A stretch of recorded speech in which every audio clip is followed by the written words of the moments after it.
Hello, in this video I'm gonna show you how to change the ringtone and alerts volume with buttons on an iPhone.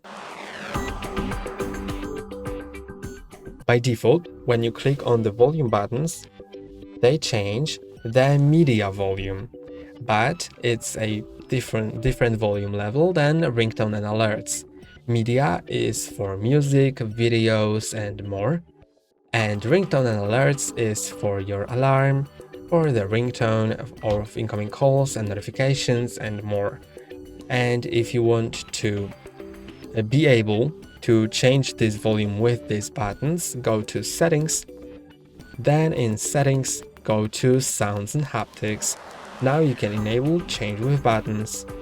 And from now on, whenever you are not currently playing any media like music or videos, then you will be able to change the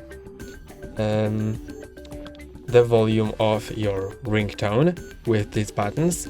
And if you start playing music or something else, then these buttons will start changing the media volume. That's all for today. Don't forget to like and subscribe. See you next time.